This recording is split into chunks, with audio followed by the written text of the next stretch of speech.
ಶ್ರೀ ಮೂರ್ತಿ ಸ್ವರೂಪಿ ಗುರುಗಳು. ಶ್ರೀ ಗುರುಭ್ಯೋ ನಮಃ. ಅಧ್ಯಾಯ 3. ಸಿದ್ಧಯೋಗೀಶ್ವರರು ನಾಮಧಾರಕನಿಗೆ ಗುರುಮಹಿಮೆಯನ್ನು ವಿಸ್ತಾರವಾಗಿ ತಿಳಿಸಿದರು. ಸಂದೀಪಕನ ಗುರುಭಕ್ತಿಯ ಕಥನವನ್ನು ಕೇಳಿದ ನಾಮಧಾರಕನು ಹರ್ಷಪುಲಿಕಿತನಾದನು.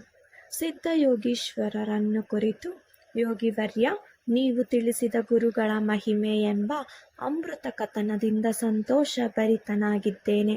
ಹೀಗೋ, ಇಂದಿನಿಂದ ಈ ಕ್ಷಣದಿಂದಲೇ ನೀವು ನನ್ನನ್ನು ಶಿಷ್ಯನಾಗಿ ಸ್ವೀಕರಿಸಿ ಉದ್ಧರಿಸಿ. ತಾವು ಯಾರು, ಎಲ್ಲಿ ವಾಸ ಮಾಡಿಕೊಂಡಿರುವಿರಿ, ಭೋಜನದ ವ್ಯವಸ್ಥೆ ಹೇಗೆ, ಎಲ್ಲವನ್ನು ತಿಳಿಸುವ ಕೃಪೆ ಮಾಡಿ ಎಂದು ಪ್ರಾರ್ಥಿಸಿ ಸಿದ್ಧಯೋಗೀಶ್ವರರ ಚರಣಕಮಲಗಳಿಗೆ ಎರಗಿ ನಮಸ್ಕರಿಸಿದನು. ಸಿದ್ಧಯೋಗೀಶ್ವರರು ನಾಮಧಾರಕನನ್ನು ಆಲಿಂಗಿಸಿಕೊಂಡು, ಈಗ ಗುರುವಿನ ಸ್ಥಾನ ನನ್ನದಾಗಿದೆ, ಗುರುಗಳ ಮಹಿಮಾಮೃತವೇ ನನಗೆ ಆಧಾರ ಎಂದು ಹೇಳಿ ತಮ್ಮಲ್ಲಿದ್ದ ಶ್ರೀ ಗುರುಚರಿತ್ರೆಯನ್ನು ನಾಮಧಾರಕನಿಗೆ ತೋರಿಸಿ, ಶ್ರೀ ಗುರುಚರಿತ್ರೆಯನ್ನು ಶ್ರವಣ ಮಾಡಿದ್ದಲ್ಲಿ ಸರ್ವಾಭಿಷ್ಟಗಳು ಸಿದ್ಧಿಯಾಗುವುದರಲ್ಲಿ ಸಂದೇಹವೇ ಇಲ್ಲ. ಶ್ರೀ ಗುರುಚರಿತ್ರೆಯನ್ನು 7 ದಿನದಲ್ಲಿ ಸಪ್ತಾಹ ಪಠಿಸಿದಲ್ಲಿ ಉತ್ತಮ ಫಲ ನೀಡುವುದು ಎಂದರು. ನಾಮಧಾರಕನು ಶ್ರೀ ಗುರುಚರಿತ್ರೆಯ ಶ್ರವಣ ಮಾಡುವಲ್ಲಿ ಆಸಕ್ತನಾಗಿರುವೆನೆಂದು ಆ ಮಹಿಮೆಯನ್ನು ವಿಸ್ತಾರವಾಗಿ ಹೇಳಬೇಕೆಂದು ಭಿನ್ನವಿಸಿಕೊಂಡನು. ಸಿದ್ಧಯೋಗೀಶ್ವರನು ನಾಮಧಾರಕನ ತಲ ಹಸ್ತವನ್ನು ಹಿಡಿದು ಮುಂದೆ ಸಾಗಿದರು. ಪೃಥ್ವಿಯ ಕಲ್ಪ ವೃಕ್ಷವೆಂದು ಹೆಸರು ಪಡೆದ ಅಶ್ವತ್ಥ ಔದಂಬರ ವೃಕ್ಷದ ಸನ್ನಿಧಿಯಲ್ಲಿ ಗುರು ಶಿಷ್ಯರು ಕುಳಿತರು. ಮೊದಲು ನಾಮಧಾರಕನಲ್ಲಿ ಸಿದ್ಧಯೋಗೀಶ್ವರರನ್ನು ತಾನು ಗುರುಗಳೆಂದು ನಂಬಿರುವುದಾಗಿಯೂ ಆತನನ್ನು ಅವರು ಉದ್ಧರಿಸಲೇಬೇಕೆಂದು ಪರಿಪರಿಯಾಗಿ ಬೇಡಿದಾಗ ಯೋಗೀಶ್ವರನಿಗೆ ನಾಮಧಾರಕನ ಮೇಲೆ ಕರುಣೆ ಉಂಟಾಯಿತು. ಅವರು ಶ್ರೀ ಗುರುಚರಿತ್ರೆಯನ್ನು ನಾಮಧಾರಕನಿಗೆ ಹೇಳತೊಡಗಿದರು. ಪ್ರಿಯ ಶಿಷ್ಯ ನಾಮಧಾರಕ, ನೀನು ಚಿಂತಿಸುವ ಅವಶ್ಯಕತೆ ಇಲ್ಲ. ಗುರುವಿನಲ್ಲಿ ದೃಢಭಕ್ತಿ ಹೊಂದುವವರಿಗೆ ಐಶ್ವರ್ಯ ಹಾಗೂ ಸಂದೇಹ ತಾಳುವವರಿಗೆ ದಾರಿದ್ರ್ಯ ತಪ್ಪದೇ ಅಲ್ಲ. ಈ ಗುರುವು ತನಗೇನನ್ನು ತಾನೇ ನೀಡಲು ಸಾಧ್ಯ ಎಂಬ ಸಂದೇಹ ನಿನ್ನಲ್ಲಿ ಇದುವರೆವಿಗೂ ಇದ್ದುದರಿಂದ ಕಷ್ಟಗಳು ನಿನ್ನನ್ನು ಬಿಡಲಿಲ್ಲ. ನೀನು ಚಿತ್ತಶುದ್ಧನಾಗಿ ಶ್ರೀ ಗುರುವೇ ಪರಬ್ರಹ್ಮ ಸ್ವರೂಪನೆಂದು ತಿಳಿದು ನಂಬಿ ಭಜಿಸಿದಲ್ಲಿ ನಿನ್ನ ತೊಂದರೆಗಳು ದೂರವಾಗಿ ಶುಭವಾಗುವುದರಲ್ಲಿ ಸಂದೇಹವೇ ಇಲ್ಲ ಎಂದು ಸಿದ್ಧಯೋಗೀಶ್ವರರು ನಾಮಧಾರಕನಿಗೆ ಬೋಧಿಸಿದರು. ಸಿದ್ಧಯೋಗೀಶ್ವರರ ಮಾತನ್ನು ಕೇಳಿದ ನಾಮಧಾರಕನು ಕೃತಾರ್ಥ ಭಾವದಿಂದ ಅವರ ಪಾದಗಳಿಗೆರಗಿ ತನ್ನ ಮನದಲ್ಲಿ ಮೂಡಿದ ಪ್ರಶ್ನೆಯನ್ನು ಕೇಳಿದನು. ಗುರುವರ್ಯ, ಶ್ರೀ ಗುರುಗಳನ್ನು ತ್ರಿಮೂರ್ತಿ ಎಂದಿದ್ದೀರಲ್ಲ, ಅವರು ಮಾನವ ಜನ್ಮದಲ್ಲಿ ಅವತರಿಸಲು ಕಾರಣವೇನು?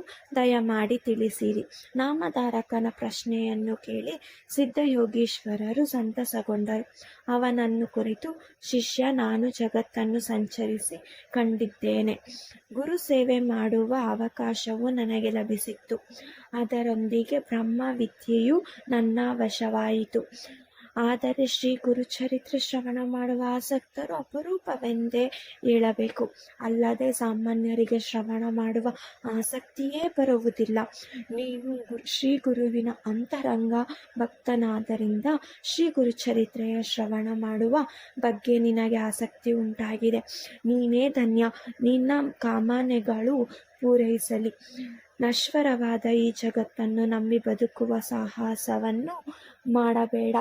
ಶ್ರೀ ಗುರುಚರಿತ್ರೆಯು ಕಾಮಧೇನುವೆಂದು ತಿಳಿ. ಇದು ಬೇಡಿದ್ದನ್ನು ನೀಡುವ ಕಲ್ಪವೃಕ್ಷವಾಗಿದೆ. ಆದ್ದರಿಂದ ಶ್ರೀ ಗುರುಚರಿತ್ರೆಯನ್ನು ಭಕ್ತಿಯಿಂದ ಆಲಿಸು ಎಂದು ಯೋಗೀಶ್ವರರು ನಾಮಧಾರಕನಿಗೆ ಹೇಳತೊಡಗಿದರು. ಕಲಿಯುಗದಲ್ಲಿ ನಡೆದ ಪ್ರಸಂಗವಿದು. ಬ್ರಹ್ಮ, ವಿಷ್ಣು, ಮಹೇಶ್ವರರು ತ್ರಿಮೂರ್ತಿಗಳು. ರಜಸ್ಸು, ಸತ್ವ, ತಮೋ ಗುಣಗಳ ಆಶ್ರಯದಾತರು.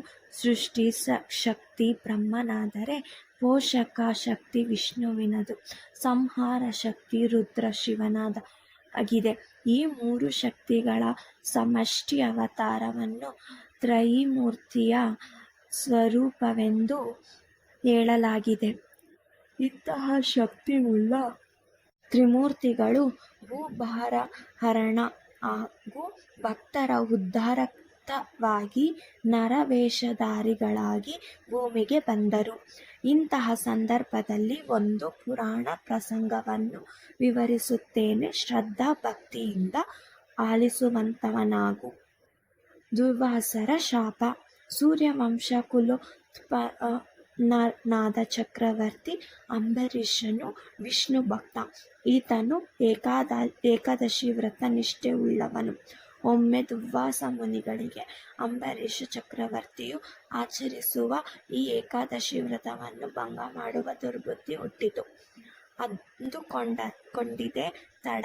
ದುರ್ವಾಸರು ಚಕ್ರವರ್ತಿಯ ಬಳಿ ಬಂದೇ ಬಿಟ್ಟರು. ಅಂಬರೀಷನು ವಾದ್ಯಗಳೊಂದಿಗೆ ಋಷಿಗಳನ್ನು ಸತ್ಕರಿಸಿದನು. ಅಂಬರೀಷನು ದುರ್ವಾಸರನ್ನು ಕುರಿತು ಸಾಧನೆಯ ದ್ವಾದಶಿ ಪಾರಣೆಗೆ ಕೇವಲ 1 ಗಳಿಗೆಯಷ್ಟೇ ಉಳಿದಿದೆ. ತಾವು ಅಷ್ಟರಲ್ಲಿ ತಮ್ಮ ಸ್ನಾನ ಹನ್ನಿಕಗಳನ್ನು ತೀರಿಸಿ ಬನ್ನಿ ಎಂದು ಪ್ರಾರ್ಥಿಸಿದನು. ಅಂಬರೀಷನ ಮಾತಿಗೆ ತಲೆದೂಗಿ ದುರ್ವಾಸರು ಗಂಗೆಯತ್ತ ಹೊರಟರು. ಗಂಗೆಯಲ್ಲಿ ಮಿಂದು ಹನ್ನಿಕ ತೀರಿಸಿ ಬರುವಷ್ಟರಲ್ಲಿ ಕಾಲ ಮೀರಿತು. ಅತಿಥಿ ದುರ್ವಾಸರ ಆಗಮನಕ್ಕಾಗಿ ಕಾದಿದ್ದ ಅಂಬರೀಷನು ಆಗಷ್ಟೇ ತೀರ್ಥವನ್ನು ಸ್ವೀಕರಿಸಿದ್ದನು. ಅತಿಥಿಯನ್ನು ಅವಮಾನಿಸಿದನೆಂದು ದುರ್ವಾಸರು ಕೋಪಗೊಂಡು ಅಂಬರೀಷನನ್ನು ಶಪಿಸಿಯೇ ಬಿಟ್ಟರು. ಅಂಬರೀಷನು ಶ್ರೀಮನ್ನಾರಾಯಣನಲ್ಲಿ ಮೊರೆಯಿಟ್ಟ ಕೂಡಲೇ ಭಗವಂತನು ಪ್ರಕಟಗೊಂಡನು. ಅಂಬರೀಷನು ಋಷಿಗಳ ಮಾತು ಸುಳ್ಳಾಗದಲ್ಲ, ಆದ್ದರಿಂದ ತನ್ನನ್ನು ರಕ್ಷಿಸೆಂದು ನಾರಾಯಣನಲ್ಲಿ ಬೇಡಿಕೊಂಡನು. ಆಗ ಭಗವಾನ್ ನಾರಾಯಣನು ದುರ್ವಾಸರನ್ನು ಕುರಿತು, ಋಷಿವರ್ಯ ಅಂಬರೀಷನನ್ನು ನನ್ನ ಪರಮ ಭಕ್ತ, ಆದ್ದರಿಂದ ಅವನ ರಕ್ಷಣೆ ನನ್ನ ಹೊಣೆ ಆಗಿದೆ. ನೀವಿತ್ತ ಶಾಪ ಸುಳ್ಳಾಗಬಾರದು, ಆದ್ದರಿಂದ ಆತನಿಗೆ ನೀವಿತ್ತ ಶಾಪವನ್ನು ನನಗೆ ನೀಡಿರಿ ಎಂದನು. ದುರ್ವಾಸ ಮಹರ್ಷಿಯು ಸಾಮಾನ್ಯನಲ್ಲ. ಆತನು ರುದ್ರಾಕ್ಷ ಸಂಭೂತನು, ಶ್ರೀಹರಿಯೋಗಿಗಳಿಗೂ ದುರ್ಲಭನಾದವನು. ತನ್ನಿಂದ ಶಾಪವನ್ನು ಬೇಡುವುದರ ಮುಂದೆ ಲೋಕ ಕಲ್ಯಾಣದ ಯಾವುದೋ ರಹಸ್ಯವಿರಬೇಕೆಂದು ತಿಳಿದು ಶಾಪವನ್ನು ನಾರಾಯಣನಿಗೆ ನೀಡಲು ಒಪ್ಪಿದನು. ದುರ್ವಾಸನು ಶ್ರೀಹರಿಯನ್ನು ಕುರಿತು, ಹೇ ಭಗವಾನ್, ನೀನು ದುಷ್ಟ ಸಂಹಾರಕ್ಕಾಗಿ ಅನೇಕ ಅಂಶಾವತಾರಗಳಿಂದ ವಿಶ್ವಾತ್ಮನಾಗಿ ಈ ಭೂಮಿಯಲ್ಲಿ ಅವತರಿಸು ಎಂದನು. ಶ್ರೀ ಹರಿಯು ದುರ್ವಾಸನ ಈ ಶಾಪವನ್ನು ಅಂಗೀಕರಿಸಿ ಭೂಮಿಯ ಮೇಲೆ ಅವತರಿಸಲು ಒಪ್ಪಿದನು. ದೈವ್ಯ ರಹಸ್ಯ ತಿಳಿಯುವುದು ದುಸ್ಸಾಧ್ಯ. ಶ್ರೀಹರಿಯು 10 ಅವತಾರಗಳನ್ನು ಎತ್ತಿ ಭಕ್ತರನ್ನು ಸಲಹಿ ದುಷ್ಟರನ್ನು ಸಂಹರಿಸಿದ ಸಂಗತಿ ಎಲ್ಲರಿಗೂ ತಿಳಿದಿದೆ. ಹೀಗೆ ಕೆಲವೊಮ್ಮೆ ಪ್ರಕಟವಾಗಿ ಭಗವಂತನು ಅವತರಿಸಿದರೆ ಇನ್ನೊಮ್ಮೆ ಗುಪ್ತವಾಗಿ ಭಗವಂತ ಪ್ರಕಟಗೊಳ್ಳುವುದು ಉಂಟು. ಹೀಗೆಂದು ಸಿದ್ಧಯೋಗೀಶ್ವರರು ಈ ಪುರಾಣ ಪ್ರಸಂಗವನ್ನು ನಾಮಧಾರಕನಿಗೆ ಸವಿಸ್ತಾರವಾಗಿ ತಿಳಿಸಿದನು. ಆತ್ರಿ ಮಹರ್ಷಿಗಳ ಪತ್ನಿ ಅನಸೂಯಾದೇವಿ ಮಹಾಪತಿವ್ರತೆ. ಅನಸೂಯಾದೇವಿಯ ಪಾತಿವ್ರತ್ಯವನ್ನು ಪರೀಕ್ಷಿಸಲು ತ್ರಿಮೂರ್ತಿಗಳು ಅಲ್ಲಿಗೆ ಹೋದಾಗ ಅವರು ಆಕೆಯ ಮಕ್ಕಳಾಗಬೇಕಾಯಿತು. ಹೀಗೆ ಆತ್ರಿ ಅನಸೂಯಾದೇವಿಯರ ಬಗ್ಗೆ ಹೇಳಿದಾಗ ನಾಮಧಾರಕನು ಸಿದ್ಧಯೋಗೀಶ್ವರರನ್ನು ಆತ್ರಿ ಮಹರ್ಷಿಗಳ ಬಗ್ಗೆ ವಿವರವಾಗಿ ತಿಳಿಸಬೇಕೆಂದು ತ್ರಿಮೂರ್ತಿಗಳು ಅನಸೂಯಾದೇವಿಯ ಮಕ್ಕಳ ಬಗ್ಗೆ ಎಂತಹದೆಂದು ಕೃಪೆಯಿಟ್ಟು ತಿಳಿಸಿರೆಂದು ಪ್ರಾರ್ಥಿಸಿದನು. ಎಂಬಲ್ಲಿಗೆ ತ್ರಿಮೂರ್ತಿ ಸ್ವರೂಪಿ ಶ್ರೀ ಗುರುಗಳು ಎಂಬ ಶ್ರೀ ಗುರುಚರಿತ್ರೆಯ 3ನೇ ಅಧ್ಯಾಯವು ಸಂಪೂರ್ಣವಾಯಿತು.